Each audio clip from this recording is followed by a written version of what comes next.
আসসালামু আলাইকুম এভরিওয়ান। আশা করি আল্লাহর রহমতে সবাই ভালো আছেন।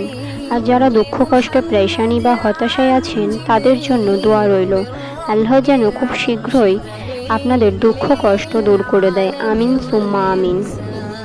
হাসরের দিনে যে ভয়াবহ অবস্থা সেটা সম্পর্কে হাদিস কোরআন অনুযায়ী আমি আপনাদের বলবো।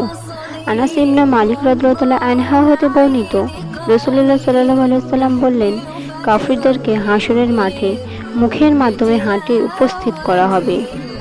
তখন এক ব্যক্তি বলল, হে আল্লাহর রসুল, মুখের স্তরে কাফিরদেরকে কিভাবে হাসরের ময়দানে ওঠানো হবে?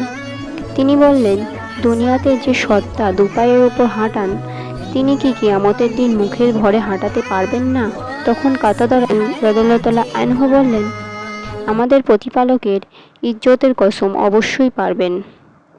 অন্য এক হাদিসে এসেছে, আয়েশা রাদিয়াল্লাহু আনহা থেকে বর্ণিত, তিনি বলেন, রাসূলুল্লাহ সাল্লাল্লাহু আলাইহি সাল্লাম বলেছেন, মানুষকে হাসরের মাঠে ওঠানো হবে শূন্য পা, উলঙ্গ দেহ এবং খাতনাবিহীন অবস্থায়।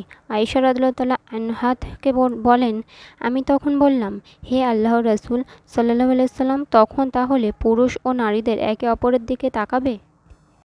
রাসূলুল্লাহ সাল্লাল্লাহু আলাইহি সাল্লাম বললেন, হে আয়েশা, এইরকম ইচ্ছা করার চেয়ে তখনকার অবস্থা হবে অতীব সংকটময়।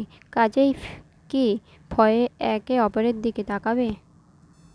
আপনাদের যদি চ্যানেলটি ভালো লাগে তাহলে চ্যানেলটি সাবস্ক্রাইব করে আমাদের পাশে থাকবেন।